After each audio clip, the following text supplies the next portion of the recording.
औज़ुबिल्लाहि मिनश्शैतानिर्रजीम बिस्मिल्लाहिर्रहमानिर्रहीम अल्हम्दुलिल्लाहि रब्बिल आलमीन वस्सलातु वस्सलामु अला सय्यिदिल अंबिया'i वल मुरसलीन व खातमिन नबिय्यीन व अला आलिहि व अस्हाबिहि अजमईन। प्यारा दोस्तों, अस्सलाम वालेकुम व रहमतुल्लाहि व बरकातुहू। आज आऊं अवां जी ख़िदमत में हिकिड़े महबूब नबी करीम सल्लल्लाहु अलैहि वसल्लम जे इंतहाई ज़बरदस्त ऐं प्यारे सहाबी हज़रत अरकम बिन अबिल अरकम अल मखज़ूमी रज़ी अल्लाह ताला अन्हु जी तव्हांखे मुख़्तसिर सवाने हयात ॿुधायां थो। तमहीद। बिस्मिल्लाहिर्रहमानिर्रहीम।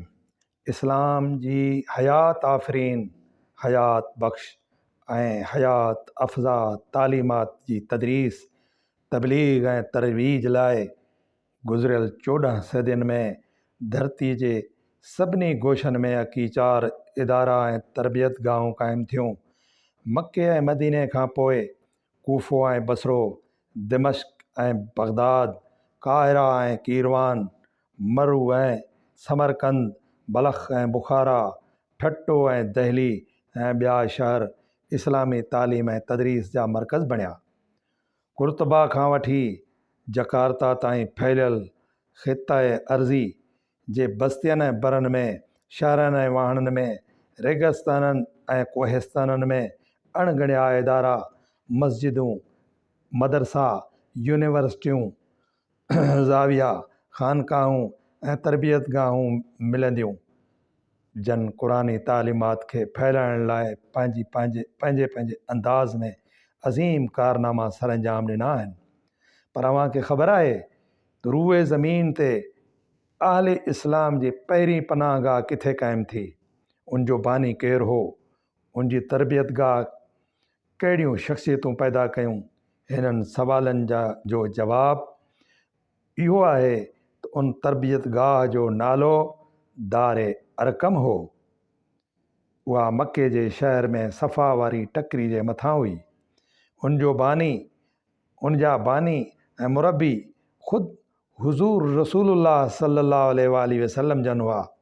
हिन तरबियत गाह में जन माण्हुनि रसूल अकरम सल्लल्लाहु अलैहि वसल्लम जन खां तरबियत हासिल कई, तन में हज़रत अबू बकर, हज़रत उमर, हज़रत अली, हज़रत अम्मार, हज़रत सुहैब, हज़रत अब्दुल्लाह बिन मसूद, हज़रत मिक़दाद, हज़रत उस्मान बिन अफ़्फ़ान, हज़रत मसाब बिन उमैर, हज़रत उस्मान बिन मज़ऊन, हज़रत साद बिन अबी वक़ास रज़ी अल्लाह ताला अन्हुम जहिड़ा कुदसी इंसान शामिल आहिनि।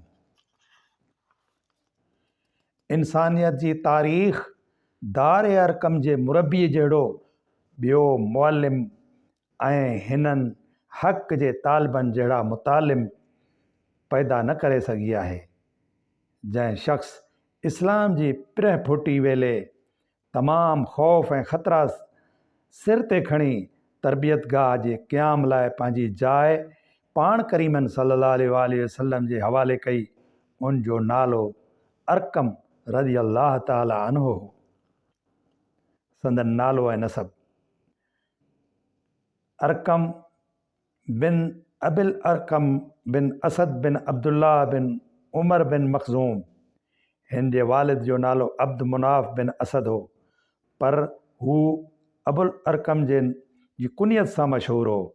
हिन जे ॾाॾे असद बिन अब्दुल्लाह जी कुनियत अबू जुंदब हुई।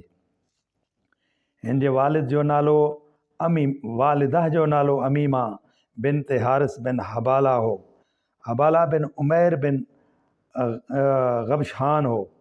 उनजो ताल्लुक़ ख़ज़ा जे कबीले सां हो। अरकम बिन अबिल अरकम जो ताल्लुक़ कुरैश जी शाख बनु मखज़ूम सां हो। अबू जहल हिन कबीले जो परियों मुड़िस हो। इस्लाम क़बूल करणु।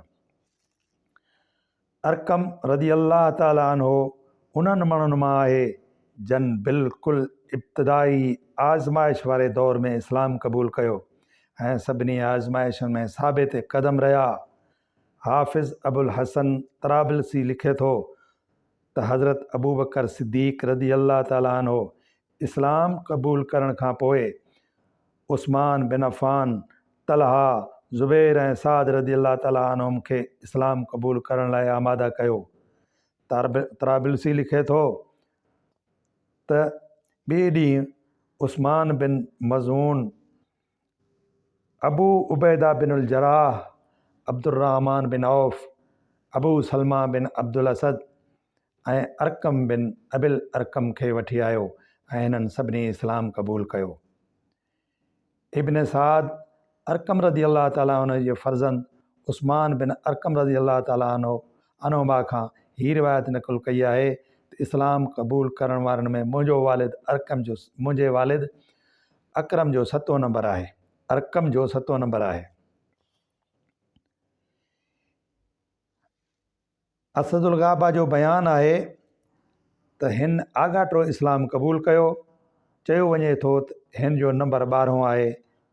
हू पहिरियों मुहाजिरनि मां हिकु आहे। हिननि रिवायतनि मां मालूम थिए थो त अरकम रज़ी अल्लाह ताला अन्हो बिल्कुलु इब्तिदाई दौर में इस्लाम जी दावत क़बूल कई हुई। उन वक़्तु इस्लाम में दाख़िल थियण जी माना पाण खे आज़माइश जी भठी में उछलाइण जे बराबरि हो। पर अरकम जे मिज़ाज में हक़ क़बूल करण जी सलाहियत मौजूदु हुई।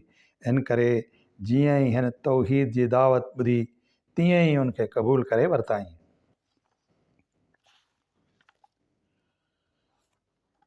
दार अरकम जी तरबियत गाह।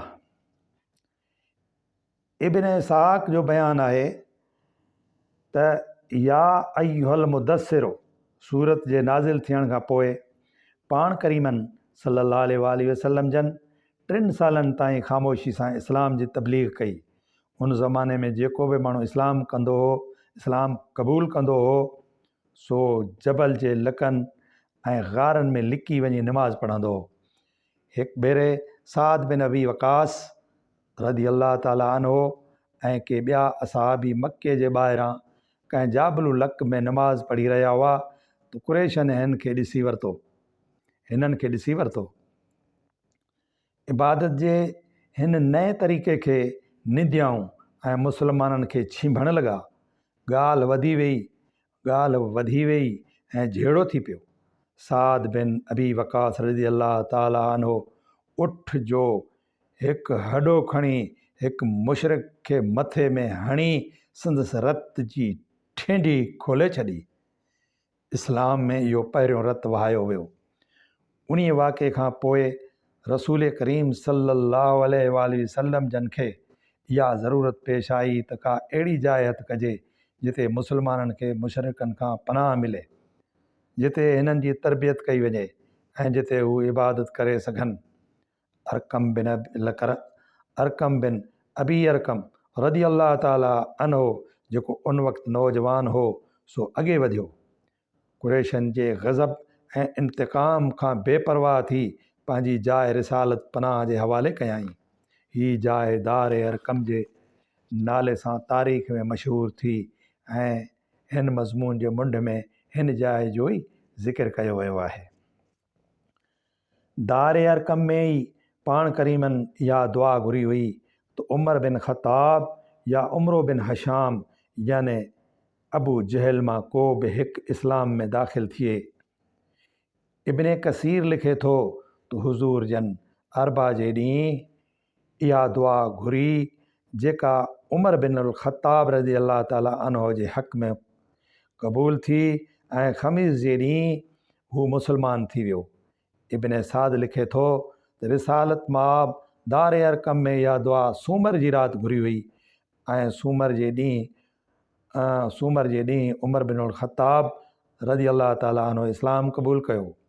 नबूवत जे 4 या 5 साल में अमीर उमर रज़ी अल्लाह ताला अन्हो जे मुसलमान थियण खां पोइ वही इलाही ते अमल कंदे पाण करीम सल्लल्लाहु अलैहि वसल्लम दार अरकम मां निकिरी आया ऐं ज़ाहिर ज़हूर इस्लाम जी दावत ॾियण इबादत करण लॻा।